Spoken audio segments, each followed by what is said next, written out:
Hello and welcome to the final episode in our JRPG series. In this episode, we're going to work on showing how to decide what enemy pool we can have when going into battle from the field. That way you don't get the same setup of enemies each time.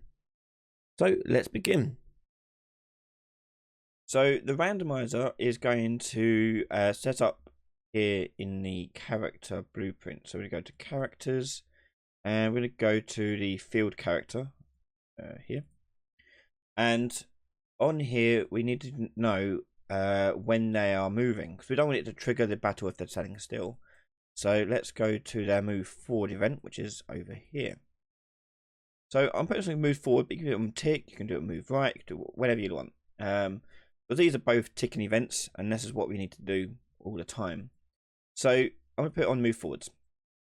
And for this, we need to do a branch check. So the condition for the branch is going to be whether or not we are pushing a move key. So we're going to get move forwards and also going to get move right.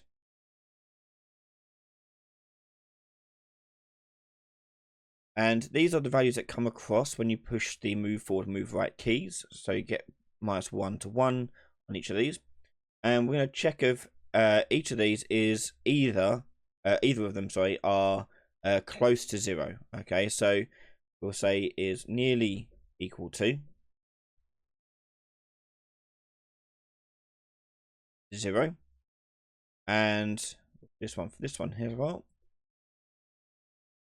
And you want these to be not the case. Okay, so we're going to do not, this one a not, and these will be either true. So you can do an or node here. So you could be moving forward or moving right or both. We want this to trigger. Now it's going to go into here to just now decide what's going to happen. Now we need to set up a timing system where we're keeping track of how long they've been moving for. We can't use a timer because a timer has to constantly start and stop and things like that. And we're not counting down, we're counting up. So what we're going to do here is set up a variable on this. And we'll call this one encounter timer. And this is going to be a float. So done, we're going to drag this out and choose get, and then we're going to add to it float. And this new float is going to be how much distance they've traveled in each frame. So to do that, you get the velocity of the character, get their speed. And to work that into an actual speed value, you need to get the vector length. And for that, you also need to multiply this by the amount of time that they've been traveling for. So we're going to multiply this by the delta world seconds, which gets you roughly the tick event, basically. So how much time is happening between frames. World delta seconds. And that'll go into the bottom there. So speed times by time will get you distance. Then we have to set this back to encounter timer and plug that in. So now we've got this timer counting how far they've traveled since their last frame. Okay, and you can also do things like modifiers to this. So if the player's got certain equipment or the environment, for example, has a scalar value. So let's say, for example, you're in a sanctuary area which doesn't have any sort of issues with battles, so you don't have any battles appearing, then you probably want to scale this by a sort of a vector based on the not vector but a scalar that's part of the world that you're in. So for this, you can just drag out from here, multiply this by a float, and then put that into a counter timer, and that multiplication will be set to another variable, and we'll call this one field map scale, whatever. Okay, so that will do there. And the default for that would be 1. So set that to 1, like so. So if you don't change that value at all based on what level you're in, then that won't have any impact. And to change that, you just go into level blueprint and get the player character, cast the player character, and then set that value whatever you want. Now we have the encounter timer ticking up. we're going to check then when it is greater than 1,000. And this will be when it starts working out whether or not it can go into battle. So get to 1,000 and then do a check to see if you can go into battle. And what we're going to do here is set the timer first of all back down to 0. Doesn't get too large, goes on forever. And then we need to think about what we want to do for the randomization for this. So here we're going to get random float in range, and we're going to go from 0 to 8, and from there we're going to see if this value is less than the encounter value we want to set up, which is going to be basically the chance of encounter. So what are the chances that you'd bump into something and how dense that level is with bad guys. So for this we're going to have another variable and divide it by another value as well. So we're going to take this out and we're going to promote this to a variable, and this will be field map ratio, we'll call it a ratio, not ration. And we're going to divide this by also 8. So the same number that we're getting a random floating range for. And then put that in there. Okay. So the field map ratio is going to be a default of, let's say, 15. Okay. So you got 15 divided by 8, which is almost like 2. And then random floating range will get you basically quarter of the chance in getting an enemy. However, if it doesn't return true, that's when we want to change the field map ratio. So here we're going to put this into the condition. By that in there. And then we want to take the field map ratio out and put this on false. So if it's false, the field map ratio is going to increase. And we're going to go and add it. And we're going to add, let's say, another 10 to this. Okay. So as the game goes on, you're more and more likely to run into enemies. So that will go into there, and we set that back to field map ratio.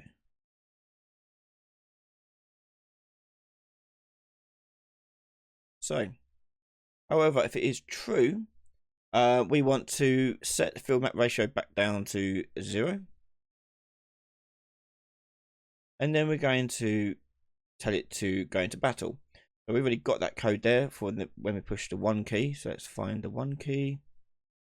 If I can find what I did. Not 1 key, sorry. H. Was it H? Yep. So this stuff here, we can move this along over here. And we're going to change it from H to a custom event.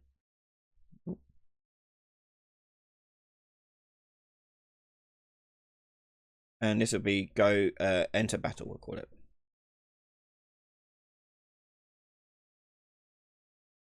So up on the true here, we call the enter button, enter battle function.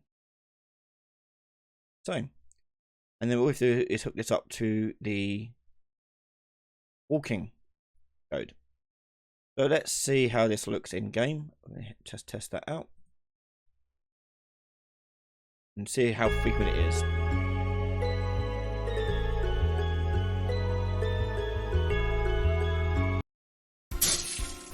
And there we go. Those now taking us into battle. Perfect. So that's pretty good. I like the look of that, and it seems like a good formula for working that out.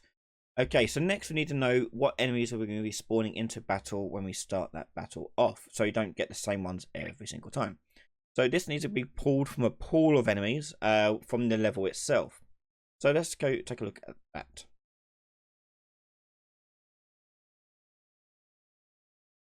There's a few ways to go about doing this, and we could put it on the arena map and just set the arena map up with an array of enemies it could potentially choose for the game. However, that may not be useful because we may want to reuse that same arena map for other battles that may not have the same selection of characters. So that selection of enemies has to come from the level itself and how we do that. So what I'm going to set up here is actually a system that will allow you to put enemies in certain places as well. So let's say, for example, in this area you've got, say, just the spiders, but maybe around back here you've got spiders and, say, thieves. Okay, so we'll set it up so you can change that based on an individual level as well. So what we're going to do is make a separate actor which will keep track of this information. And I'm going to make that actor in here. And actor. And this would be enemy pool, we'll call it. And open this up. And it's a fairly simple actor. What we can do on here is just add a box collision to it. So we can do overlaps to detect when we are changing the pool of enemies we're going to have available to us. And we'll keep that as box. And we're going to have a variable on here which will store the enemy classes that we want to have available to the battle system. So we're going to do enemy pool. And that'll be a class reference of the enemy unit base. And set to as an array. If you wanted to, you could go into doing like the odds and like working out which ones are more heavily weighted than others. And for that, you could use the same system we use for our item rewards. So the loot tables, you can do the exact same setup there. Handle this, but we'll make it even for now. Just to pick any random ones from this unit base array here. So the idea being is that when we overlap this box here, it's going to change the value on our game instance, which keeps track of what is the current enemy pool that we should be going in. So let's go into our game instance. Now we can just drag this also into our field gameplay folder. Move that here. And in the game instance, we are going to go into here and set up the variables for the battle enemy pool. And again, that's going to be a class reference to the enemy unit base, but as an array. Okay, and then I'm going to go into here and actually no, we don't need to make a function, we'll be fine. And then we'll go into enemy, back into enemy pool, go to event graph, and we're looking for event actor begin overlap. And on here, we're going to drag out our enemy pool. Going to right click, get game instance. And I'm going to send that across with a cast JRPG game instance. So, enemy pool here. So from here, set enemy pool.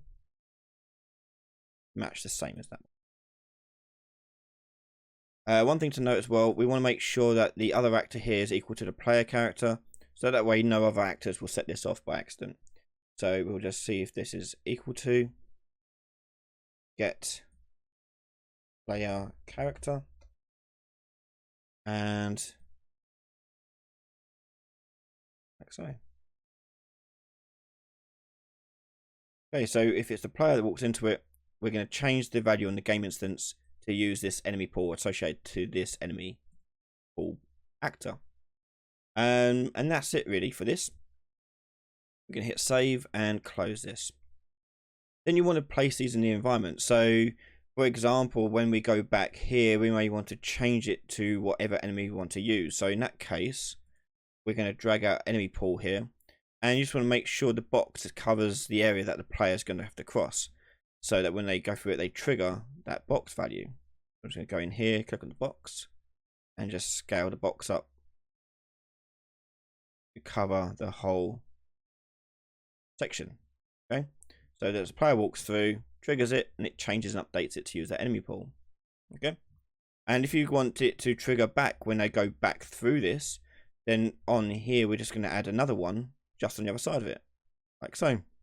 So here you've got like sort of gates, which one will set the enemy pool as you're going into the alleyway, and one setting it as you come back out of the alleyway. But then that was fine when you've got that set up there. but maybe you also want to do it when it's default. So what is the default enemy pool here? So in this case, we're going to go to enemy pool, and we're going to add a Boolean variable to this one. Go is default pool.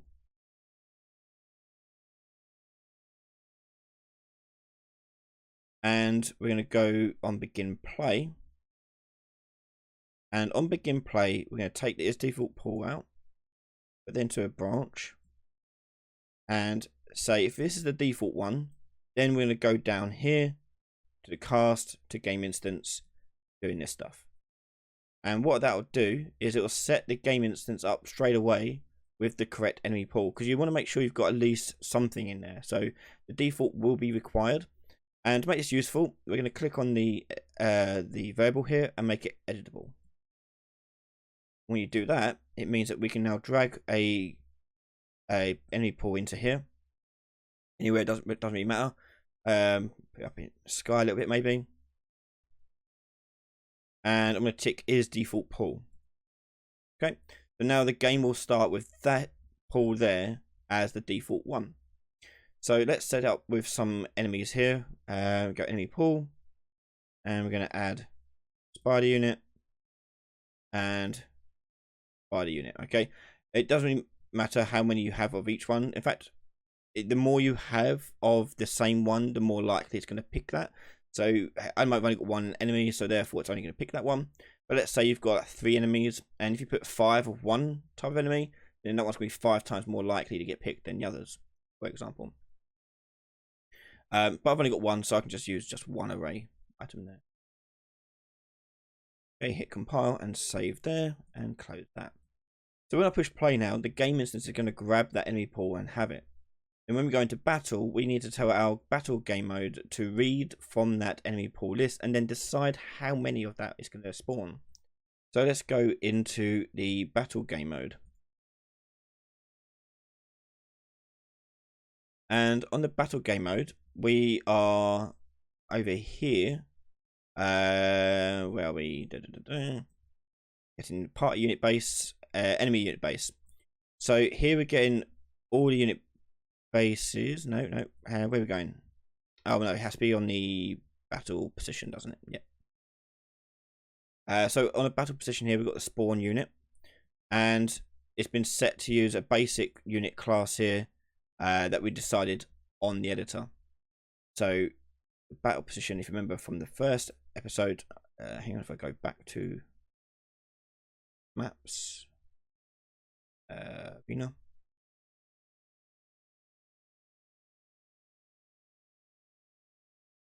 So if you remember rightly, we could click on each of these and set them which one they're going to use in unit class here. So rather than set it manually like this, we're going to tell them to change at the start.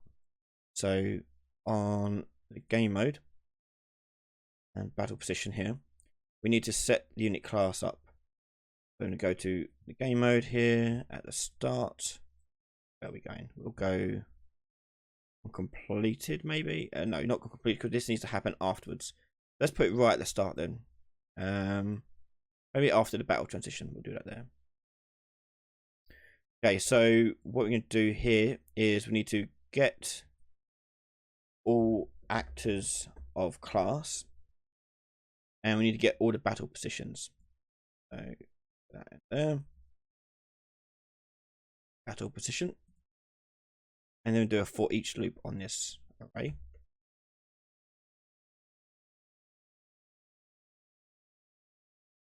And get some space here. And for each one, we need to check whether or not it's an enemy placement first. So is enemy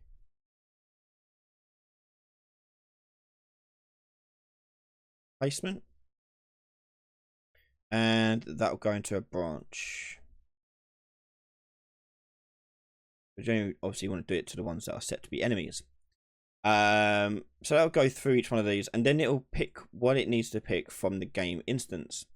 So we're going to go from here, get game instance, and from there we're going to cast to our JRPG game instance, And from there, get the enemy pool. And finally, we want to find a random one from that pool. And now we've got a class, we need to set that to this array element here. So we're going to drag that array element out, do set unit class to match that one. And then we're going to tell it to spawn the unit. So we take this out and do spawn unit.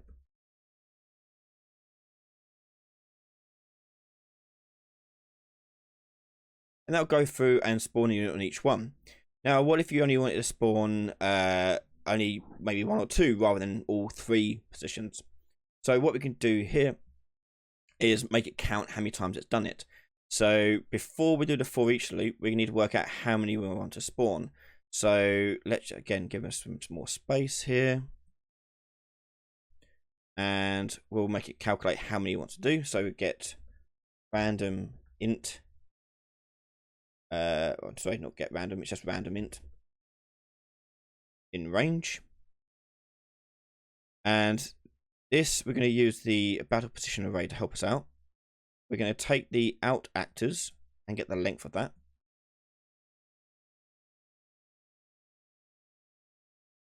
And we're going to plug that into the max there. So if we've got, say, 3 actors at battle positions, then it's going to pick a random int between 0 and 3. In fact, the minimum is going to be 1 always, so put 1 in. And that'll give us this return value. And we're going to put that to a variable.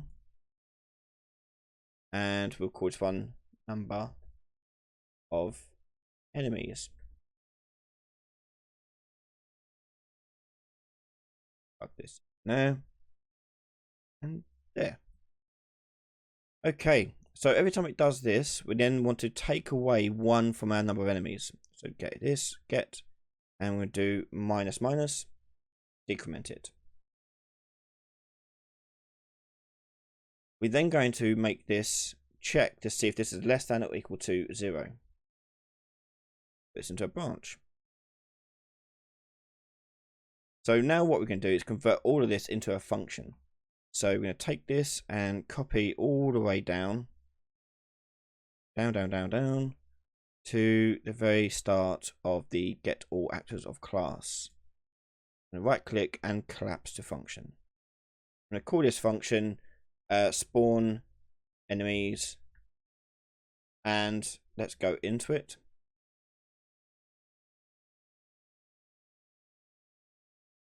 And the reason why I'm doing it in a function is I can now use return nodes to help me break it before it needs to. So go add return node on the true here, will break the for each loop and stop it from spawning anymore. If it's false, it will just carry on as normal.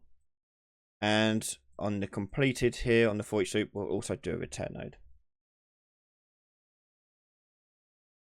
File that, go back to the event graph, and now we can hook all that back up to the rest of the code.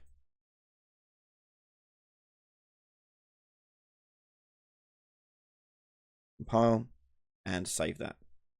Now I'm just going to go back to my battle position and tell it not to spawn units straight away. So we take that off. Now we want the game mode to handle it. So if I go back now to my level map, save that, and we should be able to test this out and see the results.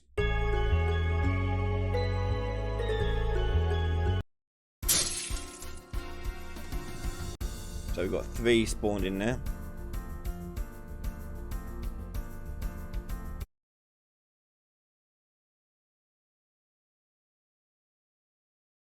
But the issue is that the player characters weren't spawning as well because I removed the spawn unit, which is not correct. So what I'm going to do here is just on begin play, check if enemy placement here is not true. So do not. Do a branch. If that is not the case, set to spawn unit as normal. So our player characters will spawn now, not enemies. So let's test this out in game. We'll run around for a bit.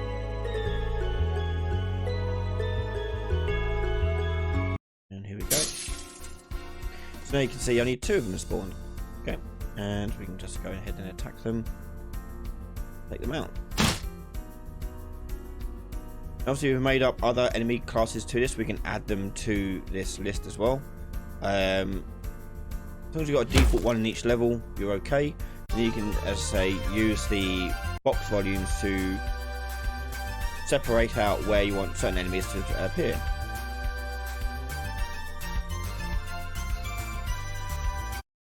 And there we go. And there we go. That is the end of the JRPG series. We've covered the basics of how to set up your JRPG. All you need to do is fill out the game with your own skills, abilities and characters to make your game more complete. However, if you find there's something we haven't covered in the series but you would like to know how to do, please leave a comment below giving us the full description of what you want to know. We will be revisiting this series in the future, adding on extra things that people want to know how to do. Some examples people already suggested are things like summons and buffs for the abilities. Thank you so much for watching. If you want to support me, head over to patreon.com/RyanLaley. You can find all my content early from just $1 a month. Thank you so much for all my patrons and YouTube members for the continued support, and I'll see you all next time. Bye everyone.